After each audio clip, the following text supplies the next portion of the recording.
Hey guys, welcome back to the channel. ಮೊದಲನೇದಾಗಿ ಬ್ಯಾಡ್ ಬನ್ನಿ ಅವರ ಬಗ್ಗೆ ಮಾತಾಡೋದಾದ್ರೆ ಲಿಟ್ರಲಿ ತುಂಬಾ ವರ್ಷಗಳಾಯ್ತು ಬ್ಯಾಡ್ ಬನ್ನಿ ಅವರು ಇನ್ನೂ ಕೂಡ ಡಬ್ಲ್ಯೂ ಕಂಪನಿಗೆ ರಿಟರ್ನ್ ಆಗಿಲ್ಲ.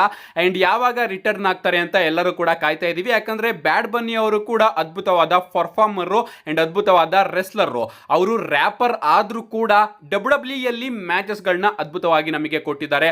ಉದಾಹರಣೆಗೆ ಡೇಮಿಯನ್ ಪ್ರೀಸ್ಟ್ ಅವರ ಜೊತೆ ಅವರ ಮ್ಯಾಚ್ ಅದ್ಭುತವಾಗಿತ್ತು. ಅಂಡ್ ಈಗ ನಮ್ಮ ಡೇಮಿಯನ್ ಪ್ರೀಸ್ಟ್ ಅವರೇ ಬ್ಯಾಡ್ ಬನ್ನಿ ಅವರ ರಿಟರ್ನ್ ಬಗ್ಗೆ ಅಪ್ಡೇಟ್ ನ ಕೊಟ್ಟಿದ್ದಾರೆ. ಡೇಮಿಯನ್ ಪ್ರೀಸ್ಟ್ ಹಾಗೆ ಬ್ಯಾಡ್ ಬನ್ನಿ ಇಬ್ರು ಕೂಡ ಕ್ಲೋಸ್ ಫ್ರೆಂಡ್ಸ್ ಗಳು. ಅದಕ್ಕೋಸ್ಕರ ಇವರು ಹೇಳಿದ್ದಾರೆ ಬ್ಯಾಡ್ ಬನ್ನಿ ಅವರು ಈಗಲೂ ಕೂಡ ಬರೋದಕ್ಕೆ ರೆಡಿ ಇದ್ದಾರೆ, ಬಟ್ ಅವರು ತುಂಬಾನೇ ಬಿಸಿ ಇದ್ದಾರೆ. ಅವ್ರ ಕೈಯಲ್ಲಿ ಆ ಒಂದು ಟೈಮ್ ಮ್ಯಾನೇಜ್ಮೆಂಟ್ ಮಾಡೋದಕ್ಕೆ ಆಗ್ತಾ ಇಲ್ಲ. ಸೊ ಎಲ್ಲ ಕೂಡ ಶೆಡ್ಯೂಲ್ಗೆ ಬಿಟ್ಟಿದ್ದು. ಅವ್ರಿಗೆ ಏನಾದ್ರೂ ಟೈಮ್ ಸಿಕ್ಕಿದ್ರೆ ಅವರು ಯಾವಾಗ ಬೇಕಾದ್ರೂ ಕೂಡ ಡಬ್ಲ್ಯೂಗೆ ಬರೋದಕ್ಕೆ ರೆಡಿ ಇದ್ದಾರೆ ಅಂತ ನಮ್ಮ ಡೇಮಿಯನ್ ಪ್ರೀಸ್ಟ್ ಅವರು ಸ್ಟೇಟ್ಮೆಂಟ್ ನ ಕೊಟ್ಟಿದ್ದಾರೆ. ಕಾದ್ ನೋಡೋಣ ಗೈಸ್, ಡಬ್ಲ್ಯೂ ಅವರು ಕೂಡ ಕಾಯ್ತಾ ಇರ್ತಾರೆ ಬ್ಯಾಡ್ ಬನ್ನಿ ಅವ್ರನ್ನ ಮತ್ತೊಮ್ಮೆ ಕರ್ಕೊಂಡು ಬರೋದಕ್ಕೆ. ಯಾಕಂದ್ರೆ ಬ್ಯಾಡ್ ಬನ್ನಿ ಅವರು ಬಂದ್ರೆ ಅವ್ರಿಗೂ ಕೂಡ ಸಿಕ್ಕಾಪಟ್ಟೆ ಪ್ರಾಫಿಟ್ ಆಗುತ್ತೆ. ನೆಕ್ಸ್ಟ್ ಅಪ್ಡೇಟ್ ಕಡೆ ಬರೋದಾದ್ರೆ ಇದಿರ್ತಕ್ಕಂಥದ್ದು ಸೂಪರ್ ಶೋ ಇನ್ ಜಪಾನ್ ಬಗ್ಗೆ. ಡಬ್ಲ್ಯೂ ಅವರು ಆದಷ್ಟು ಬೇಗ ಜಪಾನ್ ಅಲ್ಲಿ ಒಂದು ಸೂಪರ್ ಶೋನ ಮಾಡ್ತಾ ಇದ್ದಾರೆ. ಅಂಡ್ ಅದಕ್ಕೆ ಮ್ಯಾಚ್ ಕಾರ್ಡ್ ಕೂಡ ಡಬ್ಲ್ಯೂ ಅವರು ಅಫಿಷಿಯಲ್ ಆಗಿ ಅನೌನ್ಸ್ ಮಾಡಿದ್ದಾರೆ.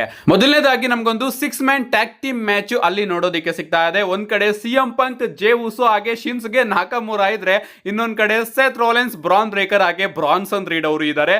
ಈ ಒಂದು random 6 man tag team match ನ ಡಬ್ಲ್ಯೂ ಅವರು ಆ ಒಂದು ಲೈವ್ ಇವೆಂಟ್ ಗೆ ಅಫಿಷಿಯಲ್ ಆಗಿ ಅನೌನ್ಸ್ ಮಾಡಿದ್ದಾರೆ.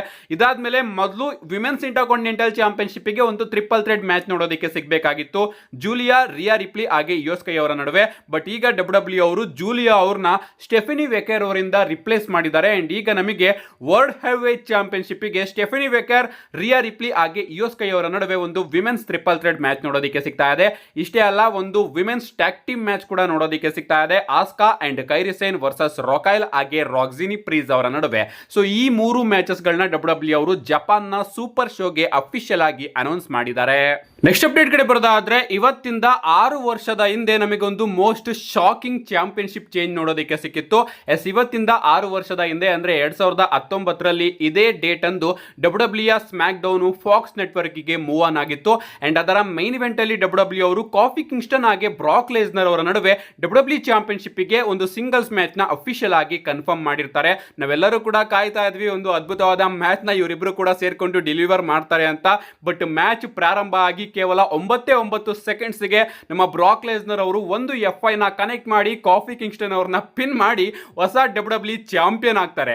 ಲಿಟರಲಿ ಆ ಒಂದು ಮೂಮೆಂಟ್ ಮಾತ್ರ ಸಿಕ್ಕಾಪಟ್ಟೆ ಶಾಕಿಂಗ್ ಮೂಮೆಂಟ್ ಆಗಿತ್ತು. ಅಂಡ್ ವಿನ್ಸ್ ಮಿಕ್ಮೆನ್ ಅವರ ಬುಕ್ಕಿಂಗು ಯಾವ ರೀತಿ ಇರುತ್ತೆ ಅಂತ ಅದು ಒಂದು ಚಿಕ್ಕ ಉದಾಹರಣೆ. ಅಂಡ್ ಅಲ್ಲಿಂದ ಇಲ್ಲಿವರೆಗೂ ಕೂಡ ನಮಗೆ ಯಾವ್ದಾದ್ರು ಈ ರೀತಿ ಶಾಕಿಂಗ್ ಮೂಮೆಂಟ್ ಟ್ರಿಪಲ್ ಎಚ್ ಅವರ ಎರಾದಲ್ಲಿ ನೋಡೋದಕ್ಕೆ ಸಿಕ್ಕಿದೆಯಾ? ಖಂಡಿತವಾಗ್ಲೂ ಕೂಡ ಇಲ್ಲ. ಸೊ ವಿನ್ಸ್ ಮಿಕ್ಮೆನ್ ಅವರ ಬುಕ್ಕಿಂಗೇ ಒಂದು ರೀತಿ ಡಿಫ್ರೆಂಟ್ ಆಗಿತ್ತು. ಎಲ್ಲರೂ ಕೂಡ ಎಕ್ಸ್ಪೆಕ್ಟ್ ಮಾಡ್ತಿದ್ದಕ್ಕಿಂತ ಜಾಸ್ತಿ ಶಾಕಿಂಗ್ ಆಗಿ ವಿನ್ಸ್ ಮಿಕ್ಮೆನ್ ಅವರು ಬುಕಿಂಗ್ ನ ಮಾಡೋರು. ಬಟ್ ಇಲ್ಲಿ ನಮ್ಮ ಟ್ರಿಪಲ್ ಎಚ್ ಅವರು ಎಕ್ಸ್ಪೆಕ್ಟೇಷನ್ಸ್ ನ ಹುಟ್ಟಾಕ್ತಾರೆ, ಬಟ್ ಅದಕ್ಕಿಂತ ಕಳಪೆ ಪ್ರದರ್ಶನನ ಡಬ್ಲ್ಯೂ ಅಲ್ಲಿ ತೋರಿಸ್ತಾರೆ. ಉದಾಹರಣೆಗೆ ರೆಸ್ಸಲ್ ಪಲೂಸಾನೆ ತಗೊಳ್ಳಿ. ನೆಕ್ಸ್ಟ್ ಅಪ್ಡೇಟ್ ಕಡೆ ಬರೋದಾದ್ರೆ ಇದಿರ್ತಕ್ಕಂಥದ್ದು ನಮ್ಮ ಕೆವಿನ್ ಓವೆನ್ಸ್ ಅವರ ಬಗ್ಗೆ. ನಿಮಗೆ ಗೊತ್ತಿರಬಹುದು, ಕೆವಿನ್ ಓವೆನ್ಸ್ ಅವರಿಗೆ ನೆಕ್ ಇಂಜುರಿ ಆಗಿದೆ ಅಂಡ್ ಅದರಿಂದ ಅವರು ಮನೆಯಲ್ಲಿ ರೆಸ್ಟ್ ಮಾಡ್ಕೋತಾ ಇದ್ದಾರೆ. ಬಟ್ ಆದ್ರೂ ಕೂಡ ಅಲ್ಲಿ ನಮಗೆ ಹ್ಯಾಲೋವಿನ್ ನೋಡೋದಕ್ಕೆ ಸಿಗ್ತಾ ಇದೆ. ಅಂಡ್ ಹ್ಯಾಲೋವಿನ್ಗೆ ಕೆವಿನ್ ಓವೆನ್ಸ್ ಅವರು ಜಾನ್ ಸಿನಾ ಅವರ ಗೆಟಪ್ ನ ಹಾಕೊಂಡು ತಿರುಗಾಡ್ತಾ ಇದ್ದಾರೆ ಅಂಡ್ ಸುತ್ತಾಡ್ತಾ ಇದ್ದಾರೆ. ನೀವು ಇಲ್ಲಿ ನೋಡ್ತಾ ಇರಬಹುದು ಫೋಟೋಸ್ ಗಳಲ್ಲಿ. ಲಿಟರಲಿ ನಮ್ಮ ಕೆವಿನ್ ಓವೆನ್ಸ್ ಅವರ ಕ್ಯಾರೆಕ್ಟರ್ ಇದಕ್ಕೆ ನನಗೆ ಸಿಕ್ಕಾಪಟ್ಟೆ ಇಷ್ಟ ಆಗೋದು. ಅವರು ಯಾವಾಗ ಬೇಕಾದ್ರೂ ಯಾರ ಮರ್ಚೆಂಡೈಸ್ ನ ಹಾಕೊಂಡು ಬರೋರು. ಡಬ್ಲ್ಯೂ ಕಂಪನಿಯಲ್ಲೂ ಕೂಡ ನಾವು ಇದನ್ನ ನೋಡಿದೀವಿ. ಅಂಡ್ ಈಗ ಹ್ಯಾಲೋವಿನ್ ಅಲ್ಲೂ ಕೂಡ ನಮ್ಮ ಕೆವಿನ್ ಓವೆನ್ಸ್ ಅವರು ಜಾನ್ ಸಿನಾ ಅವರ ರೀತಿ ಡ್ರೆಸ್ ಹಾಕೊಂಡು ತಿರುಗ್ತಾ ಇದ್ದಾರೆ. ನಮ್ಮ ನೆಕ್ಸ್ಟ್ ಅಂಡ್ ಫೈನಲ್ ಅಪ್ಡೇಟ್ ಕಡೆ ಬರೋದಾದ್ರೆ ಇದಿರ್ತಕ್ಕಂಥದ್ದು the great one, the final boss, the Hollywood mega star, the biggest star in Hollywood, the Rock ಅವರ ಬಗ್ಗೆ. ಎಸ್ ಗೈಸ್, ಪ್ರಾಬಬ್ಲಿ ನಮ್ಮ ರಾಕ್ ಅವರು ಡೆಫಿನೆಟ್ಲಿ ಕಮ್ ಬ್ಯಾಕ್ ಮಾಡ್ತಾರೆ ಡಬ್ಲ್ಯೂ ಕಂಪನಿಗೆ ಅಂತ ಅನ್ನಿಸ್ತಾ ಇದೆ. ಯಾಕಂದ್ರೆ ನಮ್ಮ ರಾಕ್ ಅವರ ಸ್ಮ್ಯಾಶಿಂಗ್ ಮಷಿನ್ ಅನ್ನೋ ಒಂದು ಮೂವಿ ನಿನ್ನೆ ತಾನೇ ರಿಲೀಸ್ ಆಗಿದೆ ಅಂತ ಅನ್ಸುತ್ತೆ. ಆ ಒಂದು ಮೂವಿಯ ಓಪನಿಂಗು ಎಷ್ಟು ಗೊತ್ತಾ? ಲಿಟ್ರಲಿ $6 ಮಿಲಿಯನ್ ಅಷ್ಟೇ. ಅಂಡ್ ಲಿಟ್ರಲಿ ಇದು ಒಂದು ವೀಕಿನ ಕಲೆಕ್ಷನ್ ಅಥವಾ ಒನ್ ಡೇ ಕಲೆಕ್ಷನ್ ನನಗೆ ಗೊತ್ತಿಲ್ಲ, ಬಟ್ ರಿಪೋರ್ಟ್ಸ್ ಗಳು ಬರ್ತಾ ಇರೋದು $6 ಮಿಲಿಯನ್ ಗಳನ್ನ ಮಾಡಿದೆ ಅಂತ. ಅಂಡ್ ರಾಕ್ ಅವರ ಇಂದಿನ 2 ಮೂವೀಸ್ ಗಳನ್ನ ನಾವು ಕಂಪೇರ್ ಮಾಡಿದ್ರೆ ಬ್ಲಾಕ್ ಆಡಮ್ ಟೋಟಲ್ ಆಗಿ $393 ಮಿಲಿಯನ್ ಕಲೆಕ್ಷನ್ಸ್ ಗಳನ್ನ ಮಾಡಿತ್ತು. ಅಂಡ್ ರೆಡ್ 7 ಅಂತ ಒಂದು ಮೂವಿ ಬಂದಿತ್ತು, ಅದು ಕೂಡ $186 ಮಿಲಿಯನ್ ಕಲೆಕ್ಷನ್ ಮಾಡಿತ್ತು. ಆ ಎರಡು ಕೂಡ ಒಂದು ರೀತಿ ಅವರೇಜು ಹಾಗೆ ಫ್ಲಾಪ್ ಕ್ಯಾಟಗರಿಗೆ ಸೇರುತ್ತೆ. ಅಂಡ್ ಈಗ ಸ್ಮ್ಯಾಶಿಂಗ್ ಮಷಿನ್ ಮೂವಿಯ ಈ ಒಂದು ಕಲೆಕ್ಷನ್ ನೋಡ್ತಾ ಇದ್ರೆ ಇದು ಕೂಡ ಫ್ಲಾಪ್ ಆಗೋ ಚಾನ್ಸಸ್ ಜಾಸ್ತಿ ಕಾಣಿಸ್ತಾ ಇದೆ. ಸೊ ಮಾಡ್ತಿರ್ತಕ್ಕಂತಹ ಎಲ್ಲಾ ಮೂವಿನೂ ಕೂಡ ಫ್ಲಾಪ್ ಆಗ್ತಾ ಇದ್ರೆ ಪ್ರಾಬಬ್ಲಿ ರಾಕ್ ಅವರಿಗೆ ಹಾಲಿವುಡ್ ಅಲ್ಲಿ ಯಾವುದೇ ರೀತಿಯ ಜಾಗ ಇಲ್ದಲೇ ಅವರೇ ಬರ್ತಾರೆ ಅಂತ ಅನ್ನಿಸ್ತಾ ಇದೆ ಡಬ್ಲ್ಯೂ ಕಂಪನಿನ ಮ್ಯಾನೇಜ್ ಮಾಡೋದಕ್ಕೆ ಅಂಡ್ ಡಬ್ಲ್ಯೂ ಕಂಪನಿಯಲ್ಲಿ ರೆಸಲ್ನ ಮಾಡೋದಕ್ಕೆ. ಲಿಟ್ರಲಿ ಇದನ್ನ ನಾವು ಖುಷಿ ಪಡಬೇಕೋ ಬೇಜಾರು ಪಡಬೇಕೋ ನನಗಂತೂ ಅರ್ಥ ಆಗ್ತಾ ಇಲ್ಲ. But rock is definitely coming back to the ring ಅಂತ ಇಂಟರ್ನೆಟ್ ಅಲ್ಲಿ ಟ್ರೋಲ್ ಅಂತೂ ಖಂಡಿತವಾಗ್ಲೂ ಮಾಡಲಾಗ್ತಾ ಇದೆ. ನಿಮ್ಗೆ ಅನ್ಸುತ್ತೆ ಇದ್ರ ಬಗ್ಗೆ ನಿಮ್ಮ ಅನಿಸಿಕೆನ ಕಮೆಂಟ್ ಮಾಡಿ ಅಂತ ಹೇಳ್ತಾ see you guys in my next video.